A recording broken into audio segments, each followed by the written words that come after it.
Il a dit bonjour. Ah, il sent tout le monde. Il est gentil, hein? Ouais.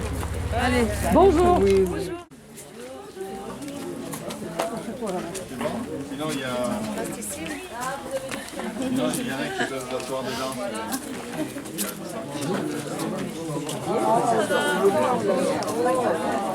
moi j'ai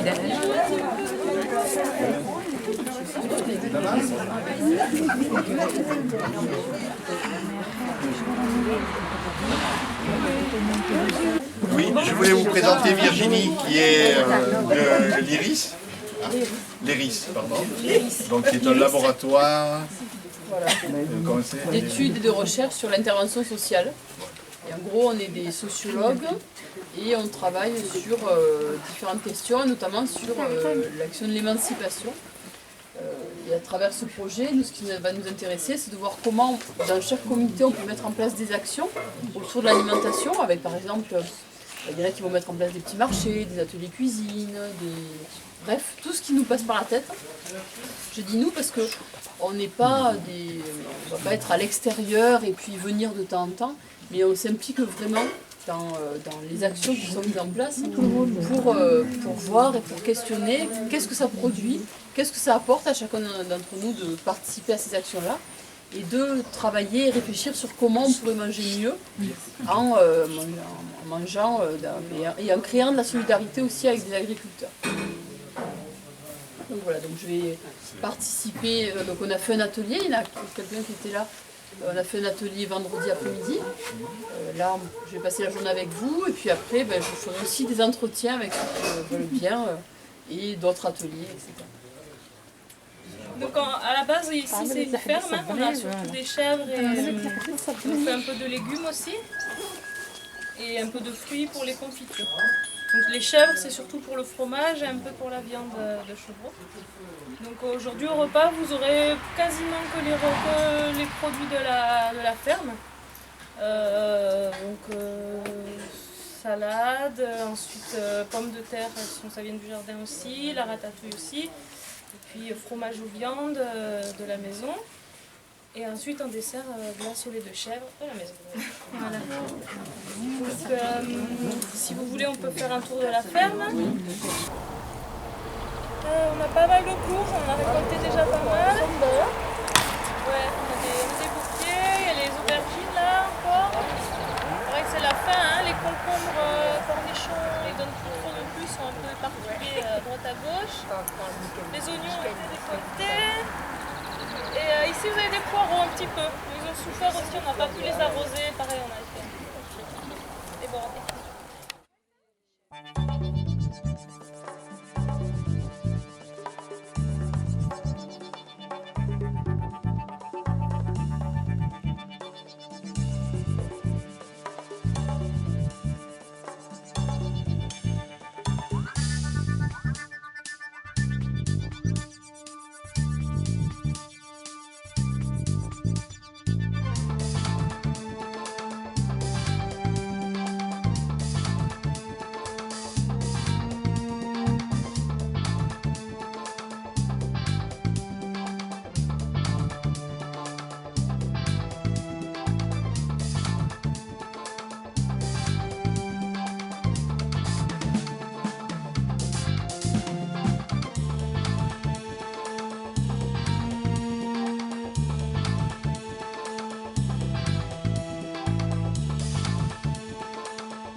On est fouillé à la sortie de toute façon.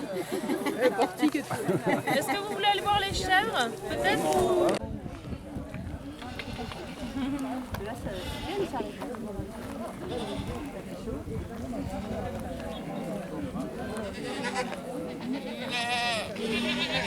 Bonjour madame.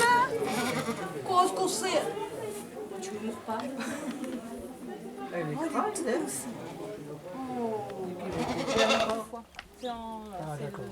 On vient de l'acheter, donc... Le goutte à goutte fonctionne après par gravité. Le goutte à goutte, c'est l'eau du... On a un château d'eau en fait, hein, au-dessus, qui est avec l'eau qui vient du village, donc en effet on n'a pas besoin de pompe, ça... enfin, il y a de la pression, quoi, c'est pas un souci. Même on met un réducteur de pression parce que sinon les goûteurs... Les coquilles d'œufs, ça leur renforce la coquille. Nous, les Gémeaux, on ne le laissait pas parce que ça leur apprenait à avec ma voisine, on pouvait se prendre 2 petites poules et se faire un mini poulailler en jardin. On a une frise aussi. Il y en a plein qui en mettent. Le sol d'hiver, il faut en mettre pas mal. Parce que sinon le sol d'hiver, le sol il ne faut pas une.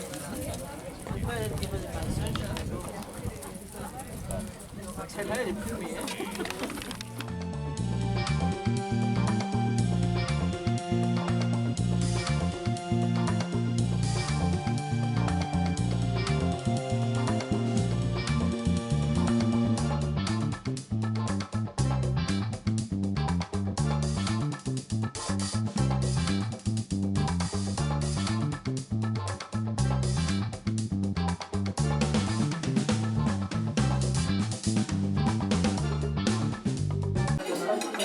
J'ai un chien qui est prochaine.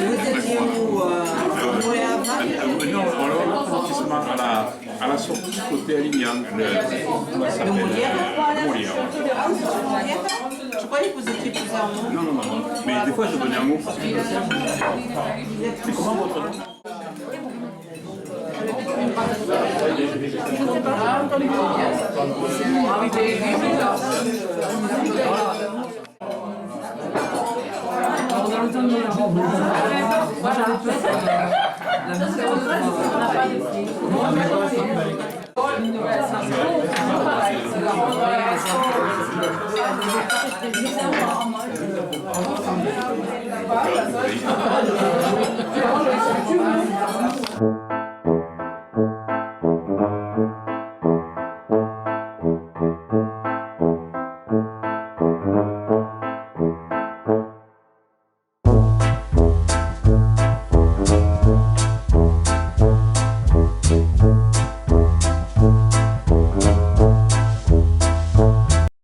Insécuritaire en fait. On a justement toute une troupe de barbares, de brigands qui parcourent toute la région et la population, pour avoir un peu plus de protection, va venir construire sa ville justement sur le promontoire rocheux que l'on a juste en face. Alors il faut imaginer que Minerve, eh bien, il y a des millions d'années, c'était une île qui passait entre 2 rivières et c'est vrai qu'au fur et à mesure, la rivière va baisser, on va le voir. Et du coup, va rester ce gros promontoire rocheux qui permettait donc d'assurer une meilleure protection. Alors Minerve, c'est connu pour être et on observe bien que c'est tout petit comme village. Alors aujourd'hui, on compte plus que 100 habitants à peu près, 150 grand maximum à Minerve. Donc ça a complètement été déserté à l'exode rural quand on va aller vers les villes. Et à l'époque, pourtant, il s'agissait quand même d'une ville assez importante. À l'époque des Cathares, avec une activité tournée vers la laine essentiellement, mais qui était vraiment lucrative et florissante ici. Alors, on va aller visiter à peu près tout. On va commencer par aller prendre le point de vue pour comprendre un peu comment s'est créé du coup tout le piton rocheux de Minerve. Puis au fur et à mesure, on va redescendre pour essayer de comprendre toute l'histoire de cette petite ville. Alors là, on vient de traverser un pont. Le pont aujourd'hui, c'est l'un des deux accès sur Minerve. On en a un autre un peu plus haut et qui a été construit donc tout début du XXe siècle, en 1905 je crois, puisqu'on a la gare qui va se créer pour relier Carcassonne à Béziers et qui passe par Auzille. Et du coup, il était intéressant en fait d'avoir des voies de communication qui permettaient à Minerve également d'aller vers les gares et les visiteurs de venir visiter justement Minerve. Donc on va construire un nouveau pont. Avant, on avait un accès de communication par en bas. on passera par là pour remonter. Ça, c'est la rue des Cabarets.